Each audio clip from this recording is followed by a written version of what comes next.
Surface chemistry में adsorption वाला topic मैं पढ़ा चुका था, am I correct? Yes sir. चलो अब बेटे आज जो हम लोगों को टॉपिक पढ़ना है वो टॉपिक है बेटा कैटालिसिस। आप इत्मीनान से इसको सुनिएगा और आपको एक बार में सारी चीजें क्लियर हो जाएंगी। बहुत आसान सा टॉपिक है। तो सबसे पहले बात आती है बेटा कैटलिस्ट की, और ये एक ऐसा टॉपिक है बस सुनते जाओगे आपको याद होता जाएगा, बहुत आसान है सच में। तो जो कैटलिस्ट का मतलब क्या होता है? Catalyst is a foreign substance which alter the speed of reaction. जैसे कोई रिएक्शन है, हमने उसमें कोई एक सब्सटेंस डाला, उस सब्सटेंस की वजह से रिएक्शन की स्पीड ऑल्टर हो गई है, तो उस सब्सटेंस को हम कैटलिस्ट कहते हैं। और इस फिनोमिना को हम लोग बेटा कैटालिसिस कहते हैं, and this phenomena is known as catalysis. अब बात आती है कि मैंने बताया कोई एक सब्सटेंस डालो, वो substance speed of the reaction change करता है, तो उस सब्सटेंस को हम कैटलिस्ट कहते हैं। अब ये कैटलिस्ट भी बेटा कई टाइप्स के होते हैं, अब जरा इनके बारे में पढ़ लेते हैं। एक होते हैं पॉजिटिव कैटलिस्ट। नाम से ही पता चल रहा है कि जब ये रिएक्शन में डालेंगे तो रिएक्शन की स्पीड को ये अप करते होंगे, बढ़ा देते हैं बेटा। एक होते हैं नेगेटिव कैटलिस्ट। नाम से ही पता चल रहा है कि वो है जो रिएक्शन की स्पीड को कम कर देते होंगे। एक बड़ा अजीब है, उसका नाम होता है ऑटो कैटलिस्ट। अब ये ऑटो कैटलिस्ट क्या चीज है, बस ये समझना है मुझे। तो होता क्या है, हम लोग कोई रिएक्शन हो रही है, उस रिएक्शन में हम कोई एक सब्सटेंस डालते हैं which is acting as a catalyst, पर यहाँ पर तो नाम ही क्या है, ऑटो कैटलिस्ट, मतलब सेल्फ। तो होता क्या है, एक रिएक्शन में आपको एग्जांपल दे रहा हूं, और रिएक्शन आप लोग बहुत अच्छे से जानते हो। This is item is known as ester. Ester में वाटर डालो तो ये फॉर्म करता है एसिटिक एसिड एंड अल्कोहल। ये दो आइटम होते हैं, इसमें कोई कैटलिस्ट नहीं डाला जाता। One of the product act as a catalyst. तो इस रिएक्शन में बनने वाला एक product that is your carboxylic acid start behaving like a catalyst. तो ये रिएक्शन यानी ईस्टर की हाइड्रोलिसिस पहले तो स्लोली होती है, लेकिन जैसे ही बेटा इसमें कार्बोक्सिलिक एसिड बनेगा ये अपने आप स्पीड अप हो गई। तो लोगों ने कहा भाई ये क्यों स्पीड अप हो गई? बोले कैटलिस्ट तो हमने डाला नहीं है। तो पता चला इस रिएक्शन को कौन स्पीड अप करा रहा है, one of the found product is carboxylic acid. तो रिएक्शन का एक प्रोडक्ट खुद कैटलिस्ट का काम कर लेता है, तो it is named as auto catalyst. क्या ये वाला एग्जांपल आपको क्लियर हुआ? इसमें कोई हमें बाहर से कैटलिस्ट डालने की जरूरत नहीं है। One of the product start behaving like a catalyst. क्या ये बात आपको क्लियर हुई बच्चों? Yes sir. Yes sir. चलो गुड। एक और होता है बेटा जिसे हम लोग कहते हैं इंड्यूस्ड कैटलिस्ट। Induced catalyst. अब ये इंड्यूस्ड क्या होता है? तो जैसे कोई एक रिएक्शन है, मैं आपके सामने लिख के दिखाता हूं। कोई एक रिएक्शन है like Na2SO3 plus O2 form करता है Na2SO4 फॉर बैलेंसिंग। यानी ये रिएक्शन एक टेस्ट ट्यूब में हम करवा रहे हैं और आराम से हो रही है। वहीं पर एक दूसरी रिएक्शन है बेटा, हालांकि इनके एग्जाम्पल आपको याद नहीं करना है। एक दूसरी रिएक्शन है Na2ASO3 और इसको बर्न करते हैं तो ये रिएक्शन नहीं हो रही है, ये किसी एक दूसरे बर्तन में, मतलब एक रिएक्शन एक टेस्ट ट्यूब में हो रही है, दूसरी रिएक्शन नहीं हो रही। अब इन दोनों को उठा के एक ही कंटेनर में डाल दो तो ये वाली भी हो जाएगी और ये वाली हो जाएगी। मतलब एक सेपरेट वेसल में ये वाली हो रही है और ये वाली नहीं हो रही दूसरे कंटेनर में, बट इन दोनों को एक साथ डाल दो तो दोनों रिएक्शन हो जाती है। तो यहाँ पर एक देहाती भाषा में हम कह सकते हैं कि खरबूजे को देख के खरबूजा रंग बदलता, यानी एक रिएक्शन हो रही थी, एक नहीं हो रही थी, दोनों को एक साथ रख दिया तो ये भी रिएक्शन हो गई। पर सच में इसका लॉजिक बड़ा मस्त है। क्या? कौन सी रिएक्शन अपने आप होती है जिनका डेल्टा जी नेगेटिव होता है? कौन सी रिएक्शन अपने आप नहीं होती है जिनका डेल्टा जी पॉजिटिव होता है? तो ये रिएक्शन तो अपने आप हो जाएगी और ये रिएक्शन नहीं हो रही है। अब क्या हुआ? ऊपर वाली रिएक्शन जिसका कि डेल्टा जी बेटा नेगेटिव है और जो नीचे वाली है जिसका कि डेल्टा जी पॉजिटिव है, तो ये हो जाएगी, ये नहीं होगी। लेकिन सपोज करो बेटा इस रिएक्शन और इस रिएक्शन दोनों का डेल्टा जी जोड़ो और इन दोनों के डेल्टा जी का सम आ जाए नेगेटिव, दोनों का सम आ जाए बेटा नेगेटिव, इसका मतलब है अब ये भी हो जाएगी, ये भी हो जाएगी। दूसरे शब्द में बोलूं, ये एक्सोथर्मिक है, ये एंडोथर्मिक है। ये अपने आप हो जाएगी, ये नहीं हो रही है। तो जो ये एनर्जी निकालेगा, एग्जो करेगा, वही ये एनर्जी ले लेगा। तो दोनों एक ही कंटेनर में ये रिएक्शन हो जाती है। तो this is called induced catalyst. क्या आपको ये बात समझ में आई बच्चों? एक बढ़ाते हैं, एक नेगेटिव, एक होते हैं ऑटो कैटलिस्ट, यानी रिएक्शन में formed one of the product start behaving like a catalyst, और एक होते हैं इंड्यूस्ड, यानी एक रिएक्शन एक सेपरेट कंटेनर में हो रही होती है, दूसरी नहीं हो रही होती है। तो दूसरी वाली को अगर पहली वाली के साथ कराया जाए तो दोनों हो जाती है, क्योंकि एक का डेल्टा जी पॉजिटिव था, एक का डेल्टा जी नेगेटिव था, लेकिन जब दोनों के डेल्टा जी जोड़े गए तो ओवरऑल डेल्टा जी नेगेटिव आया। फिर बात आती है कैटालिसिस। अब इसी में थोड़ा सा देखिए बेटा, कोई एक रिएक्टेंट है और हमारा प्रोडक्ट बनता है, रिएक्टेंट से प्रोडक्ट बनता है, हम इसमें कैटलिस्ट यूज करते हैं तो प्रोडक्ट बनने की स्पीड बढ़ जाती है। अब देखिए मेरा कहने का मतलब क्या है, सपोज करो ये सॉलिड है, ये भी सॉलिड है, या फिर ये लिक्विड है और ये भी लिक्विड है, या फिर ये हमारा गैसियस है और ये भी हमारा गैसियस। अगर ऐसा है यानी reactant and catalyst are in the same phase, यानी same physical state, then it is known as homogeneous catalysis. इसे हम कॉल करेंगे होमोजीनस कैटालिसिस। बस रिएक्टेंट और कैटलिस्ट की स्टेट सेम हो। और बाय द वे कैटलिस्ट और रिएक्टेंट में किसी एक की स्टेट अलग है तो फिर इसे हम कॉल करेंगे हेट्रोजीनस। बनने वाले प्रोडक्ट की क्या स्टेट है कोई मतलब नहीं। तो रिएक्टेंट और कैटलिस्ट सेम स्टेट पे होमोजीनस, डिफरेंट डिफरेंट स्टेट पे हेट्रोजीनस। जैसे अब मैं आपके सामने एक रिएक्शन लिखता हूं, मैं वही रिएक्शन लिखूंगा जो आप जानते हैं, acetic acid getting the reaction is with alcohol in presence of concentrate sulfuric acid forming ester and water। तो बेटे आपको पता है कार्बोक्सिलिक एसिड लिक्विड स्टेट में है, अल्कोहल लिक्विड स्टेट में है, H2SO4 भी लिक्विड स्टेट में। तो अगर ये तीनों लिक्विड है तो इन तीनों से हमें मतलब उधर क्या उससे कोई फर्क नहीं पड़ता है। तो ये होमोजीनियस का एग्जांपल हो गया। अब एक हेट्रोजीनियस का करते हैं, nitrogen plus thrice of hydrogen in presence of iron forming thrice of ammonia. तो ये आपका गैस है, ये आपका गैस है, ये आपका सॉलिड है। तो ये एग्जांपल था होमो और ये एग्जांपल है हेट्रो। तो जो बेटा होमो होता है रिएक्टेंट और catalyst are in the same phase, और जो आपका हेट्रो होता है उसमें रिएक्टेंट और catalyst are not in the same phase. तो भाई कैटालिसिस दो तरह की होती है, होमो और हेट्रो। क्या ये बात क्लियर हुई बच्चों? Yes sir. Yes sir, good. और वैसे भी मैं बता दूं ये बहुत इजी टॉपिक है, बस सुनते जाओगे याद होता जाएगा, इसमें कुछ भी ऐसा नहीं जो मैं याद करना पड़े। अब आगे बात आती है वो सुनिए, जैसे आप लोगों ने हाई स्कूल में पढ़ा था। आरव क्या हो गया बेटा?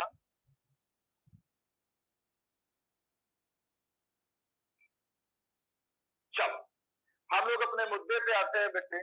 जैसे एक कोई रिएक्शन होती है, मान लेते हैं ए और be in presence of catalyst ये अपना एक कोई प्रोडक्ट बनाते हैं।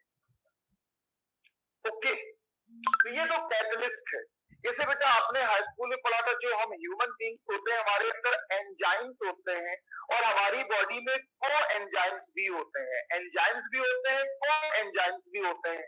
तो एंजाइम क्या करता है? हमारे बॉडी के अंदर होने वाली रिएक्शन को स्पीड अप कराता है।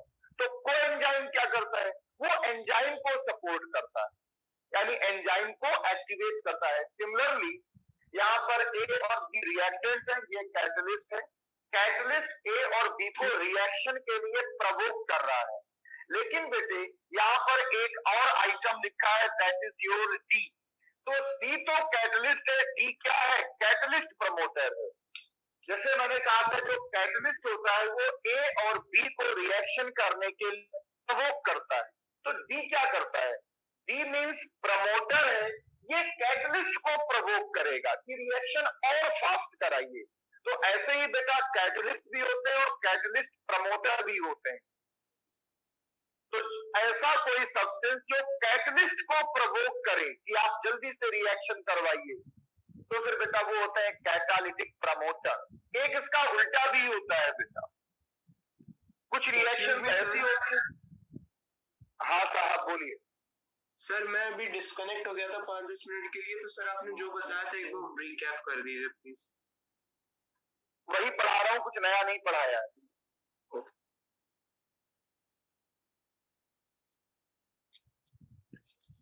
सर अब देखिए बेटा, बस वही बताने जा रहा हूँ भाई साहब, इनहिबिटर और पॉइजन इसीलिए बताया मैंने, बस बताने जा रहा हूँ। तो जैसे ए और बी रिएक्शन करते हैं और इनकी स्पीड को कैटलिस्ट अप करवाता है, कैटलिस्ट इनकी स्पीड को मेंटेन कराता है और तेजी से करिए।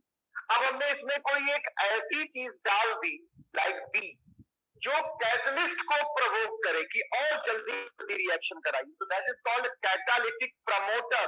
और मान लो यहां पर हमने कोई एक चीज डाली है, वो कैटलिस्ट की एक्टिविटी को कंट्रोल कर रहा है, कैटलिस्ट से कह रहा है नो स्पीड कम कराइए।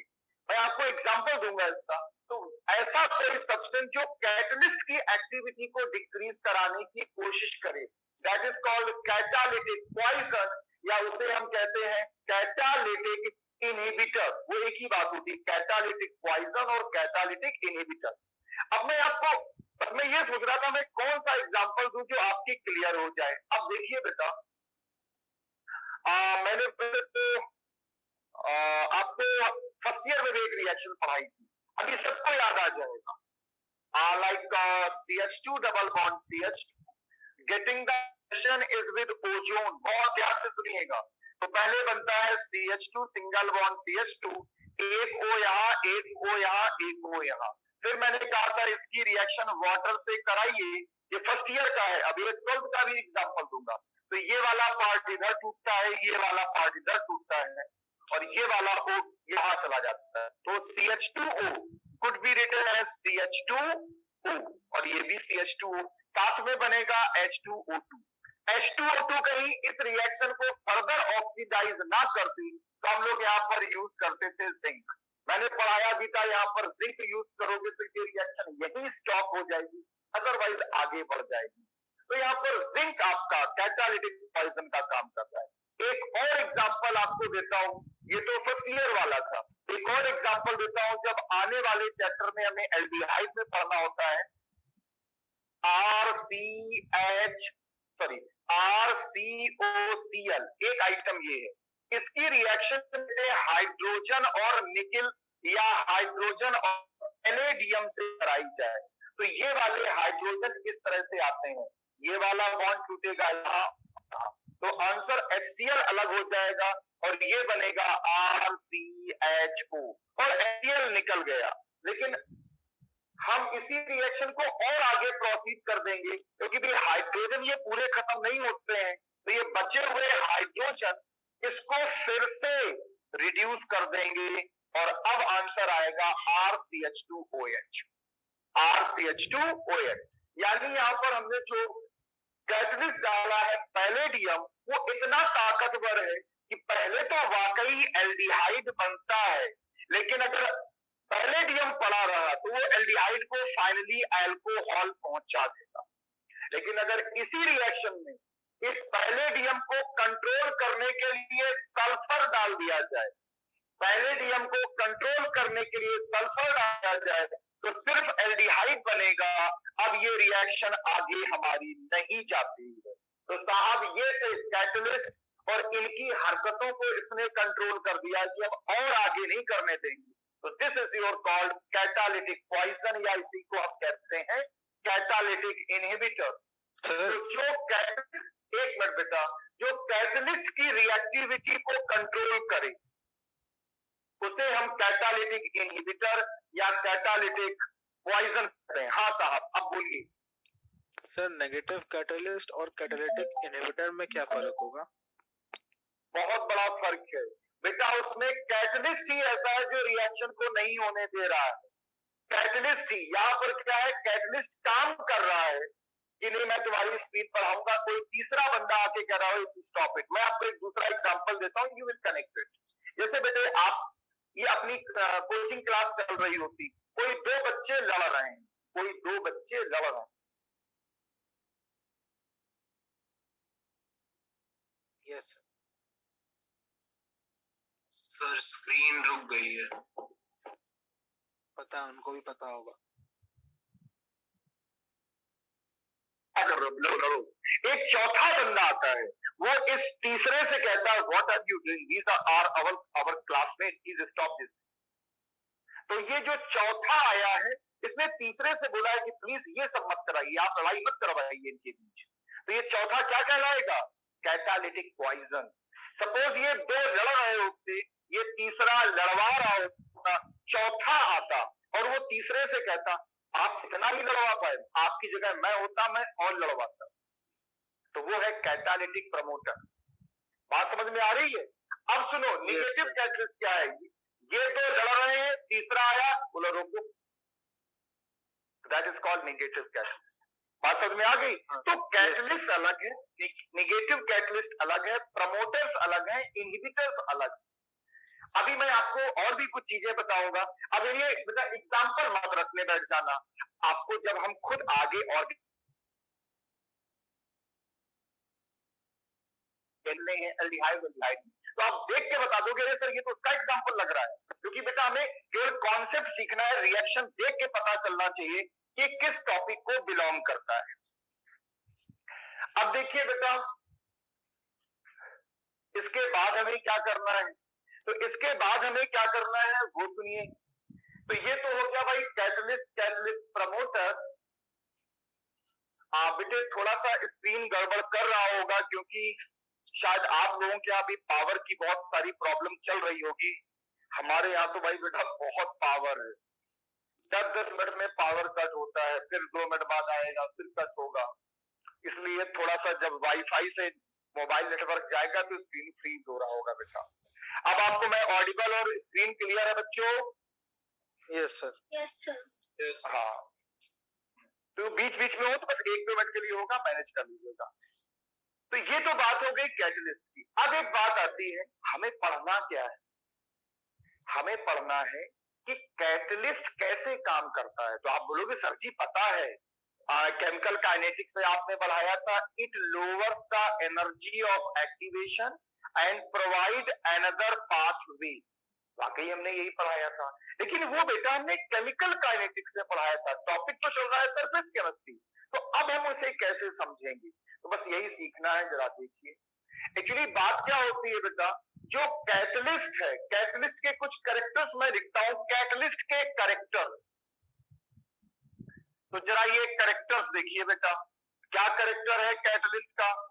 नेवर इनिशिएट रिएक्शन, यानी रिएक्शन हो रही है तो साहब ये घटा या बढ़ा सकते हैं, लेकिन अगर रिएक्शन नहीं हो रही तो इन्हें कोई मतलब नहीं।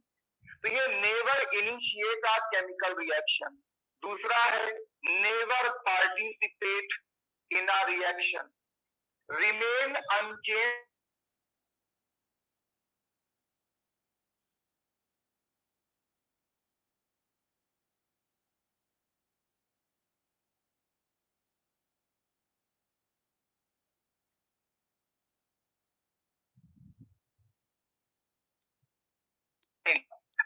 नहीं कि कैटलिस्ट की वजह से कुछ और बनना शुरू हो जाए। जैसे मान लो ए और बी को मिलकर सी बनाना, तो सी ही बनेगा, तो कैटलिस्ट की वजह से ऐसा नहीं कुछ और बनना शुरू हो जाए। एक और चीज है कि भाई ये तो नेवर पार्टिसिपेट करते हैं, नेवर इनिशिएट करते हैं, रिमेन अनचेंज करते हैं और do not change the nature of product required in small quantity, required in small quantity. एक तो बिल्कुल जरा सा कैटलिस्ट की जरूरत होती है। तो मुझे लगता है जब जब कुछ करते हैं तो फिर करते क्या है, how they can change the chemical reaction, chemical reaction की स्पीड को कैसे ऑल्टर कर सकते हैं, जब ना तो रिएक्शन को शुरू कराते हैं ना पार्टिसिपेट करते हैं। जितना डालो उतना ही बाद में वापस मिल जाता है। रिएक्शन में जो बनना है वही बनेगा। इसके बाद बात आती है रिक्वायर्ड इन स्मॉल क्वांटिटी, और रिएक्शन में बहुत ही स्मॉल क्वांटिटी में ये रिक्वायर्ड होते हैं। स्क्रीन ब्लर हो रही है। हाँ बेटा, फिर से लाइट आई है। मैं एक काम करता हूँ, वाईफाई का कनेक्शन इससे हटा देता हूँ। सर वो स्क्रीनशॉट नहीं ले पाते ना।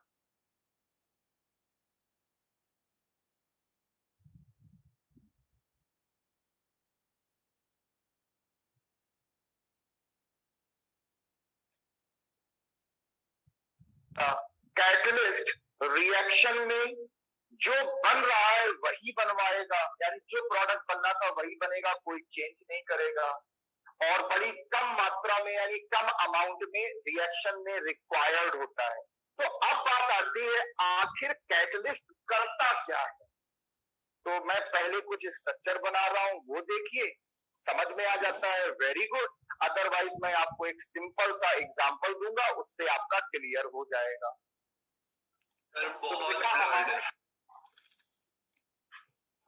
एक बेटा थोड़ी देर रुके, अभी तक तो बेटा बोर्ड बिल्कुल ब्लैंक था, अब मैंने उसमें कुछ लिखा है, but don't worry, I hope अभी ठीक हो जाएगा।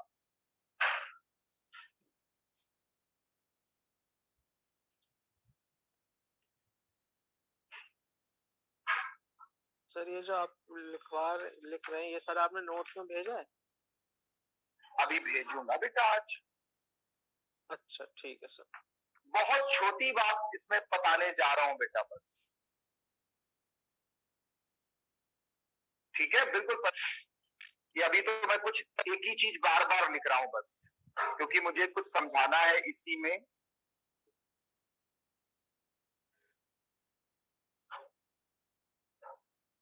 क्या अब स्क्रीन क्लियर है बेटा?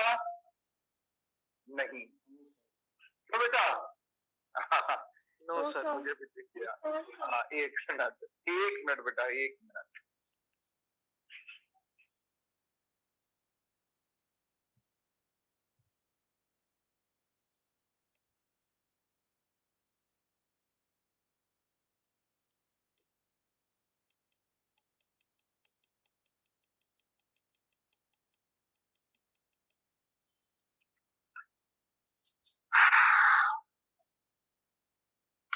अब बच्चों स्क्रीन क्लियर है? No sir. No sir. अरे हाँ सर क्लियर है। क्या बात, बस बस, इसका मतलब अब जाके वाईफाई ऑन हुआ है मेरा। चलो, तो होता क्या है, catalyst provide the surface area. मतलब क्या है, अपनी कोचिंग में दो लड़के कोई लड़ने के मूड पे हैं, थोड़ा थोड़ा चालू हो चुका है। अब तीसरा आया, उसको पता है अगर यहाँ लड़ाई हुई तो मजा नहीं आएगा देखने में, क्योंकि सर आ सकते हैं थोड़ी देर बाद। तो उसने कहा एक काम करो, बगल वाले कमरे में चलो, वहां सर नहीं आते। तो जो तीसरा लड़का है जिसने उन दो को बगल वाला रूम प्रोवाइड कराया है, वो कैटलिस्ट है, क्योंकि उसने उनको रूम प्रोवाइड कराया। कह रहा लड़ो मरो, हमसे कोई मतलब नहीं, लेकिन हाँ लड़ाई ये मस्त कर सकते हो, कोई बीच में कोई इंटरप्शन नहीं आएगा। वाकई ऐसा ही कुछ होता है। तो जैसे ये कैटलिस्ट है, ये कैटलिस्ट की साइड्स हैं, सरफेस है, इनके पास रिएक्टेंट टहल रहे हैं, कौन, ए और बी। तो है क्या बेटी, जिस रूम पे मैं पढ़ा रहा हूं, मान लो यहाँ ए भी है और बी भी है, लेकिन ये अलग अलग मूव कर रहे हैं। अच्छा, ए और बी जब तक आपस में कोलाइड नहीं होंगे, प्रोडक्ट नहीं बनेगा। तो ये मूव कर रहे हैं बट कोलाइड नहीं हो रहे हैं। तो कैटलिस्ट क्या करेगा, इन्हें कोलाइड करा देगा। कैसे? कैटलिस्ट ए और बी यानी रिएक्टेंट को अपने पास अट्रैक्ट करता है, फिर कैटलिस्ट से ए भी जुड़ जाता है, कैटलिस्ट से बी भी जुड़ जाता है। लेकिन बेटा कैटलिस्ट विद ए के बीच, कैटलिस्ट विद बी के बीच जो बॉन्ड बना है वो बड़ा वीक है।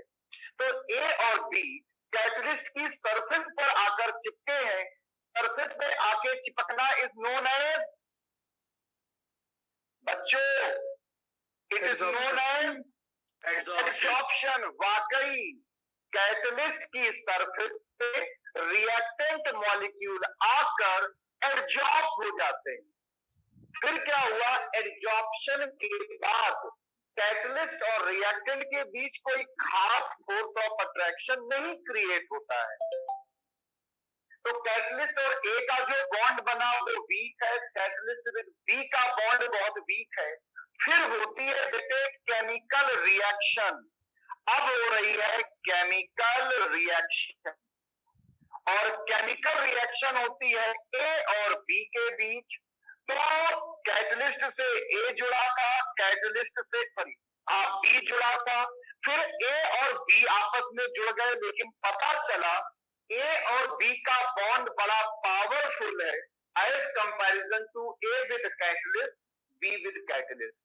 तो आपको पता है जो स्ट्रॉन्गर बॉन्ड है वही एग्जिस्ट करेगा और वीक वाला टूट जाएगा। तो आगे क्या होता है, ये बॉन्ड ब्रेक होता है, ये बॉन्ड ब्रेक होता है, तो ये कैटलिस्ट अलग हो गया और ए और बी अलग हो गए।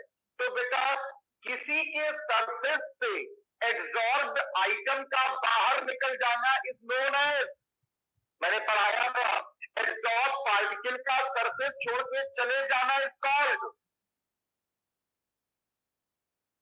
डिसॉर्प्शन। बोलो साहब क्या हो गया? डिसॉर्प्शन। मैंने डिसॉर्प्शन। वाकई कैटलिस्ट की सरफेस से पहले रिएक्टेंट मॉलिक्यूल एब्सॉर्ब होते हैं लाइक दिस, फिर बेटा रिएक्टेंट के बीच केमिकल रिएक्शन होती है लाइक दिस, फिर पता चलता है कि रिएक्टेंट के बीच जो बॉन्ड बना है वो स्ट्रॉन्गर है, रिएक्टेंट और कैटलिस्ट वाला वीक है, तो वीक बॉन्ड टूट जाता है और ए और बी अलग हो जाते हैं यानी डिसॉर्प्शन हो जाता है। ये कैटलिस्ट के काम करने का तरीका है। आपने जितना कैटलिस्ट डाला था उतना ही आपको एज इट इज वापस मिल गया। तो finally we will say catalyst do not participating in the reaction. आप जितना डालोगे उतना ही आपको वापस मिल जाएगा। ये कैटलिस्ट के काम करने का तरीका है।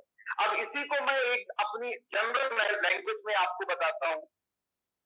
जैसे बेटा जहां पे मैं रहता हूं मेरी बहुत बड़ी लोकेलिटी है। अब एक गली के एक एंड पे एक कोई छोटा सा बच्चा रहता है और गली के दूसरे एंड पे कोई दूसरा बच्चा रहता है, but they do not know each other. वो एक दूसरे के फ्रेंड्स नहीं, वो एक दूसरे को जानते भी नहीं।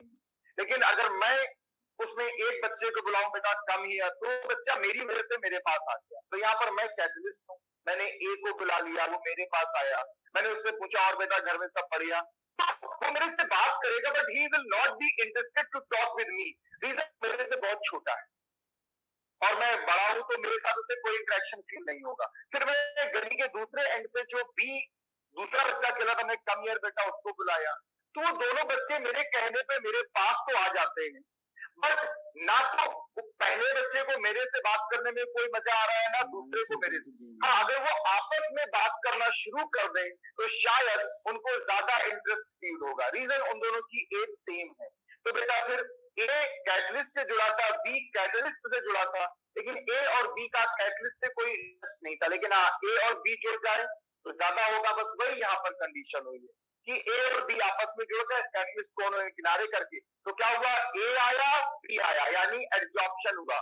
फिर ए बी आपस में जुड़ गए, केमिकल रिएक्शन, बाद में वो मेरे को छोड़ के चले गए, that is called desorption. Catalyst मेरा अकेला खड़ा है, फिर से किसी ए और बी को बुलाएगा रिएक्शन के लिए। तो ये कॉन्सेप्ट होता है रिएक्शन में कैटलिस्ट का। क्या आपको ये बात समझ में आई कि रिएक्शन में जो कैटलिस्ट होते हैं वो केवल एक सरफेस प्रोवाइड कराते हैं, इसलिए बेटा इसे हम सरफेस केमिस्ट्री में स्टडी कर रहे हैं। अब आपके मन में आ रहा होगा तो सर क्या केमिकल काइनेटिक्स में जो आपने पढ़ाया था वो गलत था? ना जी, बिल्कुल गलत नहीं था, लेकिन वो दूसरा कॉन्सेप्ट है, वो एनर्जी कॉन्सेप्ट है, ये सरफेस कॉन्सेप्ट है। अभी जब मैं डी ब्लॉक में एक बार फिर से कैलकुलेट करूंगा, then I will tell you कि बेटा वो तो कॉन्सेप्ट इलेक्ट्रॉन की वजह से चल रहा है, लेकिन वो अलग अलग तीनों कॉन्सेप्ट। तो ये हमारा कैटलिस्ट का सरफेस फिनोमिना था। ये कैटलिस्ट हमारे सरफेस पे काम करते हैं। क्या आप लोगों को इतनी बात समझ में आई बच्चों? Yes sir sir. Negative catalyst कैसे काम करेगा? बेटा नेगेटिव की बात ही छोड़ो, अभी जो बता रहा हूं पहले उस पे रहो, मेन मुद्दे पे। अभी मैं कैटलिस्ट नेगेटिव वाला अलग बता दूंगा, ना परेशान, ठीक है? चलिए आप इस पे ध्यान दीजिए, ये समझ में आ गया? Yes sir. अब सुनो नेगेटिव कैटलिस्ट क्या होता है, मैं आपको वो भी बताता हूँ, उसका इससे कोई लेना देना नहीं। जैसे बेटा आपको पता है हम लोगों के घर में जो मिल्क होता है, मिल्क में एनी हाउ एसिड डाल दिया जाए तो मिल्क हमारा कर्ड यानी फट जाएगा, कुल मिला के मिल्क हमारा खराब हो जाएगा या पनीर बन जाएगा, जो भी बोल। तो हम चाहते हैं कि हमारे घर में जो मिल्क है वो मिल्क ही बना रहे, खराब ना हो, जबकि एक नेचुरल प्रोसेस है। मिल्क में लैक्टोज नाम की शुगर होती है, इसीलिए मिल्क हल्का सा मीठा होता है, और वो लैक्टोज नाम की शुगर लैक्टिक एसिड में कन्वर्ट हो जाती है नेचुरली अपने आप। तो जैसे ही मिल्क में लैक्टिक एसिड ज्यादा हो जाएगा, मिल्क फट जाता है। और अगर नहीं हो रहा है तो हम लेमन डाल के एसिडिटी इंक्रीज करते हैं। अब हम क्या करें बेटा, हम चाहते हैं नहीं ये रिएक्शन ना हो, मिल्क से कर्ड यानी या पनीर ना बने, मिल्क ना फटे। मिल्क का फटना एक नेचुरल प्रोसेस, बट हम चाहते हैं ना हो। एक चारकोल का डाल दीजिए, डाल दीजिए। चारकोल एक परफेक्ट एब्जॉर्बर होता है। जैसे ही मिल्क में एसिडिटी क्रिएट होगी, चारकोल उस एसिडिटी को एब्जॉर्ब कर लेगा, तो मिल्क पनीर नहीं बन पा रहा है। तो उसकी स्पीड को किसने रोक रखा है? चारकोल ने। तो that is called negative catalyst. अब आप बोलोगे सर ये तो अच्छी बात है, वो सर नेगेटिव कहाँ है, मिल्क हमारा मिल्क ही बना है। लेकिन वैसा अगर कोई मिल्क से पनीर बनाना चाह रहा है तो उसका तो प्रोसेस स्लो हो गया ना। तो ऐसे रिस्पेक्ट में इसको हम नेगेटिव कैटलिस्ट कहेंगे। मिल्क का मिल्क बने रहना अच्छी बात भी है, लेकिन मान लो अगर कोई पनीर बनाना चाह रहा है, उसका बेचारे का पनीर नहीं बन रहा बिकॉज ऑफ चारकोल, तो उसके लिए फिर चारकोल नेगेटिव कैटलिस्ट है। समझ में आया भैया? Yes sir. Yes sir. चलो good good good good. Actually होता क्या है, ये सब जो चीजें मैं आपको बता रहा हूँ वो सब इसी चैप्टर में है, लेकिन अभी नहीं थी। जो आपने ये क्वेश्चन पूछ लिया नेगेटिव वाला, ये थोड़ा सा एक स्टेप अभी और आगे जाता तब मैं एक्सप्लेन करता। चलो फिर ये तो अपनी बात हो गई कैटलिस्ट की। अब बात आती है कैटलिस्ट भी तीन तरह के और तरीके से काम करता है। इससे पहले बेटा मीटिंग एंड हो, वी हैव टू डिस्कस। एक है एक्टिविटी, एक है सेलेक्टिविटी, सेलेक्टिविटी, और एक है शेप सेलेक्टिव कैटालिसिस। अच्छा सुनो बच्चों, अगर बाय मिस्टेक ये मीटिंग एंड हो जाए तो तुरंत 1 मिनट बाद सेम लिंक से दोबारा जुड़ जाइएगा, मैं तुरंत चालू कर दूंगा। विद इन अ मिनट वापस आ जाइएगा, गैप मत करिएगा बहुत सारा। अब देखिए बेटा एक्टिविटी क्या होती है। तो ये जैसे एक रिएक्शन है, उसमें कुछ बनना था, आपने कैटलिस्ट डाला, अभी भी वही बन रहा है, कोई चेंजेस नहीं है। हाँ स्पीड अप हो गई है। जैसे मान लो एक एग्जांपल हम लोग करते हैं, कोई भी रिएक्शन जिसमें कैटलिस्ट बनाओ, मान लो सेंड मी अ रिएक्शन। तो जैसे एक ये रिएक्शन है रिंग इज विद N2Cl, इनकी रिएक्शन HCl से कराओ in presence of Cl2 this. तो ये रिएक्शन वैसे भी यही होती, रिंग इज विद Cl ही आता, लेकिन इन प्रेजेंस ऑफ CuCl2 और अच्छे से आ रहा है, स्पीड अप हो गई है, यानी वही बन रहा है जो बनेगा या जो बनना था। तो दैट इज कॉल्ड एक्टिविटी। यहाँ पर कैटलिस्ट ने सिर्फ एक्टिविटी को बढ़ाया है, रिएक्शन की एक्टिविटी को बढ़ाया है, क्योंकि जो बनना था वही बन रहा है, कुछ नया नहीं हुआ है। यानी सच में जो बनना था वही बन रहा है, कैटलिस्ट ने सिर्फ उसकी एक्टिविटी को बढ़ा दिया है। लेकिन बेटा कुछ रिएक्शन ऐसी भी है इस दुनिया में जैसे फर्स्ट ईयर का एग्जांपल लेके बता रहा हूँ, कार्बन मोनोऑक्साइड और हाइड्रोजन। बेटे आप यहाँ निकिल डालो तो आंसर आएगा methane and water. Methane and water, first year में मीथेन बनाने का प्रोसेस था, सिंथेसिस गैस वाला। और एक दूसरा कार्बन मोनोऑक्साइड लो और हाइड्रोजन। अब की यहाँ बेटे कॉपर डाल दिया है ऐसे कैटलिस्ट, तो अब आंसर आ जाता है HCl।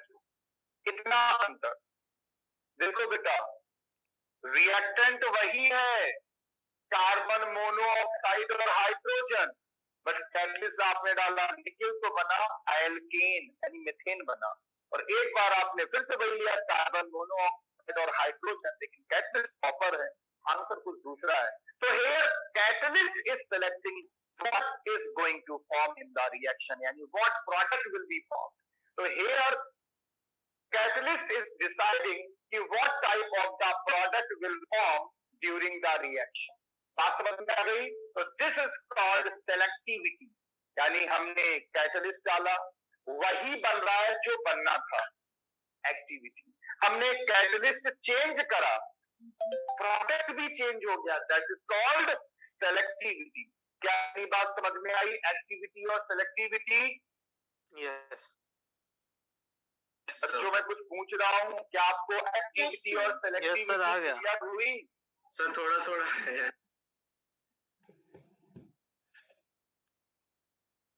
अरे बेटा कोई दूसरा बच्चा हो तो, मुझे किसी की आवाज नहीं आ रही है। यस सर हो गया। सर आ गया। थोड़ा आया सर।